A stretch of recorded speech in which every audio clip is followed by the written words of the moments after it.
My uncle crashed my birthday party and declared, "You should be helping your elders. Give me $50,000 now." When I refused, he laughed. "You'll change your mind when you see what I did." The next morning, my bank account was empty, but security footage showed something that left him speechless. I never thought I'd post here, but this story has been eating me alive. I've told it to close friends, my girlfriend, and my lawyer. Now I'm ready to share it with the internet. This happened last year in Chicago. I'm 35, a software engineer, quiet life, no drama. I thought I was careful. I thought I was smart. Turns out, being too trusting made me an easy target for someone I should have never let into my home. That person is my uncle. Let me walk you through how it all went down. So my dad passed away when I was 12. My mom raised me alone. It was rough, but we managed. I studied hard, got into tech, and now I live a decent life. Nothing flashy, just comfortable. Rent's paid, bills are handled, a bit in savings, and I can afford to take care of my mom when she needs it. My dad had a younger brother. Let's call him Uncle Raymond. He's always been a problem. The type of guy who acts like he's too good for a regular job. Always had a new business idea, or investment plan, that needed seed money from family. Always one paycheck behind on rent. Always calling people selfish when they don't help him. Growing up, I barely saw him. But after Dad died, he started popping up more. At first, it was just awkward visits. Then he started asking for small loans. $300 here, $500 there. I helped a couple of times. But once I started saying no, the guilt trips started. "You wouldn't be here if not for your dad. He'd want you to help your uncle." That kind of stuff. I stopped answering his calls eventually. My birthday, when it started. Fast forward to last summer. My girlfriend planned a surprise birthday get-together on the rooftop of our building. She invited friends, a few coworkers, my cousin, Uncle Raymond's daughter, and some people from college I hadn't seen in a while.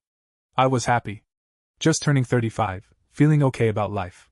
The night was going great. Drinks, food, music, nothing crazy. Then I saw Uncle Raymond walking toward me. He was not invited. He came in wearing some wrinkled blazer like he was going to a wedding, grinning like he owned the place. I don't know how he even found out about the party. My guess is he saw something my cousin posted online. He walked right up to me and said, "Look at you, big shot now. Fancy rooftop, everyone here for you. You should be helping your family. Give me 50 grand. Just like that. No build-up. No joke. Not a question. A demand? I thought he was kidding. I said, "Raymond, you're not serious." He leaned in close, smiled like it was a game, and said, "You'll change your mind when you see what I did." At that point, I had no clue what he meant. I told my cousin to get him out of there. She apologized, said she didn't even know he was coming, and she helped walk him out. I thought it was over. The next morning, everything was gone. I woke up with a pounding headache. My girlfriend said she felt weird too. Not hungover. Just off. Like we'd been hit by something stronger than wine. I got up, made coffee, and sat down to check my phone. First thing I saw were text alerts from my bank. Transfer of $9,500 completed. Wire transfer of $5,000 pending. ACH withdrawal of $3,200 processed. Venmo transaction of $4,800 sent. PayPal gift card purchase, $1,500. It didn't stop. 3 accounts. Over $52,000 gone. I checked my laptop, wasn't where I left it. Same with my wallet. I froze. My girlfriend looked just as freaked out. We checked the front door. Locked. Windows, nothing open. No sign of forced entry. It didn't make sense. It felt like a dream. Then I remembered, I had a small Nest Cam set up in the hallway near the front door, meant for package deliveries. I opened the app, pulled up the history, and almost threw up. The camera footage. Timestamp, 1:43 a.m. Footage showed Uncle Raymond unlocking our front door with a key. Walking in quietly. He was wearing the same wrinkled jacket. He moved like he knew where everything was. He opened our bedroom door. I paused the video. I didn't want to watch. My heart was racing. I kept going. He stood in the doorway for a moment, then walked to my desk. Took my laptop. Opened a drawer. Grabbed my wallet. Then went to the kitchen, poured himself a glass of something, and walked out. I was asleep the whole time. My girlfriend too. I was shaking. Then I saw he came back. 3:11 a.m. He walked back in on the phone. You can hear him say, "He'll wake up broke." Maybe now he'll learn who runs the family. I couldn't breathe watching it. How he did it. Here's what the cops and investigators pieced together later. Uncle Raymond stole a spare key from my apartment months earlier. He'd visited once when my mom was staying with me during her recovery. Must have taken it then. He brought a bottle of wine to the party. It wasn't part of the stuff we bought. Me and my girlfriend had a glass. That's why we felt so out of it. It was drugged. He waited until we were knocked out, then came in with the spare key and used my laptop to access all my accounts. I had a bad habit of using autofill and saved passwords. He logged in, transferred money, bought crypto, sent it to his Coinbase, used gift cards, drained everything. Then he walked out like nothing happened. The mistakes he made. This is where his plan started falling apart. He used his real Coinbase account to send the money. Same name. Same ID. He logged in from my home IP address. He was on camera the entire time. And the biggest one, he left a note on my kitchen counter. I still don't know why. It was written on an old receipt. It said, "Logins, Chase, PayPal, Venmo, Coinbase, use mine." It had fingerprints on it. This note, sloppy, careless, was the nail in the coffin. What I did next? I didn't wait. I went straight to the Chicago Police Department with the footage, screenshots of the transfers, the note, the wine bottle, for drug testing, a copy of the spare key he used. They opened a case within hours. The detective who took the case called it one of the dumbest digital crimes I've seen pulled off by someone this cocky. They got a warrant. The cops moved fast. Within 2 days, they tracked Uncle Raymond down. He was staying at some budget motel in Gary, Indiana. Trash everywhere. Bottles on the floor. 2 burner phones. My laptop was on the nightstand, still open. He answered the door like nothing was wrong. "Officers," he said, smiling. "I was just about to call my nephew." They didn't buy it. They cuffed him on the spot. But then the twist hit. Raymond denied everything. Said I gave him the money. Said it was a gift. Said I was high as a kite. And told him to help himself to my accounts. Said I invited him to come back later to talk family business. He claimed the camera footage was faked. He actually told the cops I deepfaked the whole video. They didn't laugh. They just added obstruction to his list of charges. I thought it was over. I really did. But then the second wave hit me. The second break-in. 3 days after he was arrested, I came home from work and found the door wide open. Drawers pulled out. Kitchen cabinets emptied. All my work monitors were gone. My girlfriend's jewelry? Gone. Her safe with passports and documents? Gone. Even the dumb little things, my external hard drives, our spare phones, our rent receipts, all missing. I felt sick. I called the cops again. They checked everything. No sign of forced entry. No fingerprints this time. That's when I remembered, we changed the locks after the first break-in, but we never changed the garage code. He had given it to someone. Or maybe sold it to someone. I pulled up the Nest Cam again. Nothing this time. The camera had been turned to face the wall. The timestamp showed the feed cut for 4 minutes. Just long enough. Whoever came in knew exactly what they were doing. I stood there staring at the blank feed, hands shaking, trying not to scream. The cop's theory. I went back to the detective handling the case. He wasn't surprised. He said it happens all the time, people get arrested, but their friends or side hustlers still carry out their dirty work. Turns out Uncle Raymond had told someone, probably more than one person, that I was loaded and easy to rob. He didn't just try to ruin me himself. He invited others to do it too. He made me a target.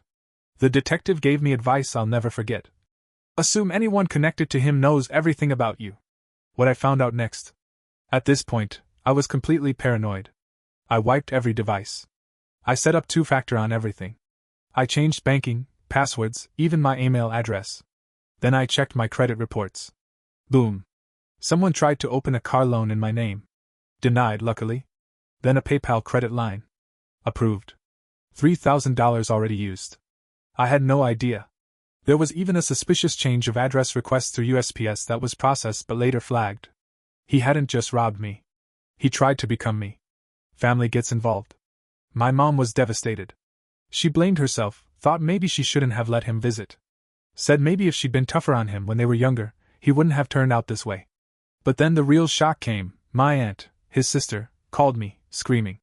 Yelling about how I set Raymond up. Saying I was turning my back on family. And Trying to put a man in prison over a misunderstanding. Misunderstanding? He drugged me, robbed me, and let people break into my home. She didn't care. She kept yelling. Then I got another call, Raymond's ex-girlfriend. She said she'd heard he was bragging in some bar weeks ago about how he was finally gonna cash in on the nerd. Said he kept talking about how he knew I was soft, and that I'd roll over like always. Said he had a backup plan in case things went south. A backup plan? What the hell was that supposed to mean? I find the backup plan. I didn't sleep that night. I kept turning it over in my head. The next morning, I searched my apartment again, top to bottom. Finally found something wedged under the kitchen sink pipe, behind the trash bin. A second copy of my old apartment key, wrapped in a paper towel. It wasn't just a break-in. It was planned for weeks. He left a spare so someone else could come back later. He thought he'd be out on bail by then. But he didn't count on the judge denying it. Didn't count on the charges sticking. Didn't count on the internet turning on him once the story got out. But it didn't matter. The damage was done. Raymond is still in county jail, waiting for trial. His public defender is scrambling. The charges? Theft. Identity fraud. Drugging. Burglary. Conspiracy. Credit fraud. He's facing real time. Minimum 10 years. But I'm not sitting still. The DA said the case is strong, but it's not over yet. My bank recovered some of the money, but not all. PayPal gave me a partial refund. Same with Venmo. But my crypto? Gone. Jewelry? Gone. Hard drives with 5 years of files? Gone. And I'm still checking every week for new fraud attempts. It hasn't stopped. There's still one more thing I haven't told anyone yet. 2 days ago, I got a letter. No return address. No name. Inside was a single printed sentence. Not everyone goes down with the ship. That's it. No signature. No envelope marking. I gave it to the detective. He didn't say anything for a long time. Then he looked at me and said, "There's more going on here than just your uncle." A week after the letter showed up, things got quiet. Too quiet. I was sleeping with the lights on. My girlfriend started staying at her sister's place in Logan Square. I didn't blame her. She couldn't focus, she was scared, and honestly, so was I. Our home didn't feel like home anymore. It felt watched. I'd come back from work and noticed small things were different. A chair slightly moved. A drawer left open. Nothing big. No break-ins. Nothing missing. Just off. I checked the camera every night. I set up 2 more cams. One by the back window. One facing the hallway. Then came another twist. I was reviewing some footage one night and saw a shadow move across my hallway. At 2:17 a.m. Just a flicker. No clear face. But someone had been inside again. I ran to check the locks. Everything was locked. But my back window. The screen was cut. I'd missed it earlier because it was so clean. Not torn. Sliced. Someone had climbed in. And here's the worst part, they didn't take anything. They just walked through my place. Maybe to send a message. Maybe to look for something. Or maybe to leave something. I turned the whole apartment upside down. Every cabinet. Every drawer. Every closet. That's when I found the second letter. Stuffed in the pocket of my winter coat in the hallway closet. Typed again. No handwriting. "You should have given him the 50. That's all it said. I brought it to the detective again. Same guy. Same tired eyes. This time, he didn't sugarcoat it. He told me Raymond had connections. Nothing mafia or big time, but low-level guys. People who buy and flip stolen electronics. Fake IDs. Gift card resellers. Guys who'll do favors for a couple $100 and don't ask questions. He said this felt personal. Like someone was still trying to finish a job. Not just about money anymore. This was punishment. He asked me if I had any enemies. Anyone else who'd want to hurt me. I said no. But he kept asking. Friends I cut off? Ex-girlfriends? Old coworkers? Then it hit me. There was one guy. Someone I hadn't thought about in years. Back in college, I was in a tech competition, build an app in 24 hours. There was this guy. Troy. Who had this brilliant UI but couldn't code. He asked to team up. I said no. He got mad. Said I was gatekeeping. He ended up reporting me to the student board for stealing his idea. Total lie. I proved everything was mine. He got suspended. Years later, I saw on LinkedIn he was working freelance. No company ever kept him for more than 6 months. Always contracting. Now guess who I saw commenting on one of Uncle Raymond's old Facebook posts from back in 2019? Yep. Troy.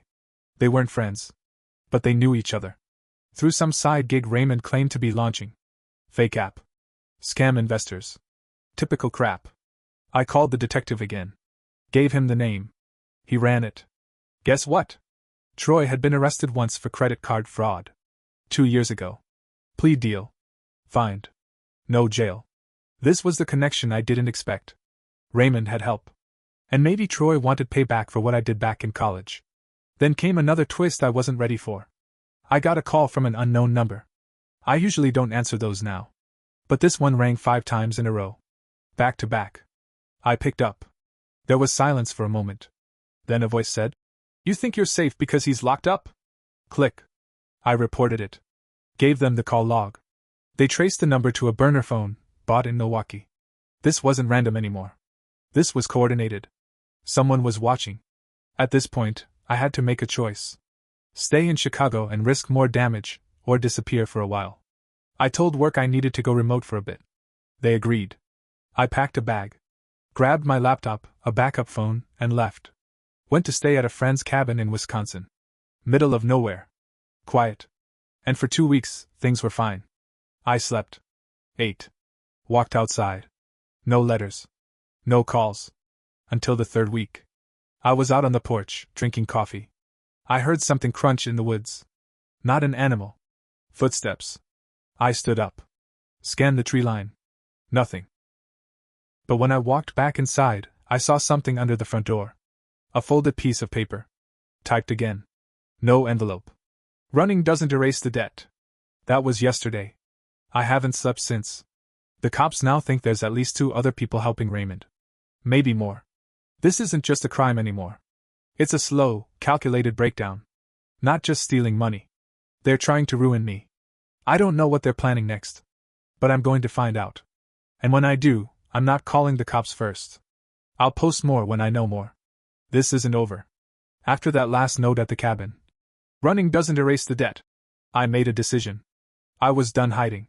I came back to Chicago the next day. I wasn't going to live in fear anymore. If they wanted something from me, they could try it face to face. I didn't tell anyone I was back, not even my girlfriend. I needed to think. I started digging hard. Old emails. Deleted messages. Any digital footprint of Uncle Raymond's connections. I found one thing that mattered, a Gmail thread between him and Troy. They had planned to launch an app called Refuel years ago. Never launched. Never existed. But they were still in contact last summer. Dates matched the timeline of my break-in. That was my link. So I reached out. Not as myself. I used a fake account. Posed as someone looking to invest in Refuel. Said I'd heard about their pitch and wanted to hear more. I dropped just enough tech lingo to sound real. Troy took the bait. He agreed to meet. The meetup spot was a co-working space downtown. Neutral ground. I got there early and waited. Brought a recorder in my pocket. Not legal for court, but good enough for me. Troy walked in like he owned the building. Cheap suit, slick back hair, vape pen in one hand, phone in the other. He sat down and started his pitch like nothing was wrong. I stopped him mid-sentence. "You know who I am?" He froze. Then he smiled. "Knew you'd show up eventually." I asked him straight out, "Why?" "Why me?" He leaned back in his chair and said, "Raymond said you had money and no spine. Said you always helped him until you didn't. That you owed him." I said, "So that's it? You steal everything from me because of something I did in college?" He said, "You didn't just do something. You embarrassed me. You ruined me." Then came the part one wasn't ready for. He said Raymond offered him 20% of whatever he could take from me. Troy was the one who wiped my crypto wallet. He was the one who came back for the second break-in. He was the one who sent the notes. And he did it all with my own information, handed to him by my uncle. I lost it. I stood up, slammed my hands on the table, and said, "You broke into my home. You drugged me. You tried to destroy my life." And he said, without blinking, "You should have just paid him the 50. That was it. That was the moment I broke. I didn't hit him. But I recorded every word. I had what I needed. I walked out shaking. Angry. Hurt. Violated in every way a person can be. I sent the audio to the detective. They had enough to go after Troy now. He was arrested 3 days later. Charged with breaking and entering, conspiracy to commit fraud, cybercrime, and theft. Uncle Raymond was still in jail, but now the case was airtight. The confrontation didn't stop there. Word spread through the family. And then came the part that almost broke me. My mom confronted Raymond in jail. She begged the guards to let her speak to him, and they allowed it. She told me everything after. She asked him why. Why would he do this to her son? Her only child? And he said, "He's got more than he needs. What's wrong with helping your family?" She broke down right there. She said he didn't just steal money, he burned bridges. Destroyed trust. Brought criminals into our lives. And you know what he did? He laughed. Said I was being dramatic. That's when my mom disowned him. Right then. Right there. Told him she never wanted to see him again. My girlfriend came back. She'd followed everything, and she supported me. But it took time. We had to rebuild trust, because I had pushed her away to protect her, and in doing so, I hurt her too. Cousins started calling me, apologizing. Said they didn't know how bad it had gotten. Some admitted they believed Raymond at first. That I was just stingy or ungrateful. Turns out, Raymond had spent years painting me as some rich snob who didn't care about family. It worked for a while. Until it didn't. People turned on him fast. My aunt? The one who screamed at me? She tried to backtrack. Said she was emotional. But I didn't respond. I was done. 6 months later, Uncle Raymond was sentenced. 11 years. Troy got 7. They tried to apologize during sentencing. Raymond gave some half-assed speech about family and forgiveness. Troy cried. I didn't say a word. I sat in the back and stared at them both. Neither one could meet my eyes. It's been over a year since it all started. Some days I still check the door 3 times. I still don't drink wine unless I open the bottle myself. And I don't use autofill. Ever. The money? Some of it came back. Not all. But it wasn't about the money in the end. It was about betrayal. From blood. That's the part ones still carry. My mom is doing better. She goes to church more. I think she's grieving her brother like he died. In a way, he did. He chose greed over family. I don't forgive him. I won't. But I'm moving forward. I have new locks. New passwords. A new sense of self. And a new rule, no second chances. Not for people who smile while they're cutting you open. Let them rot.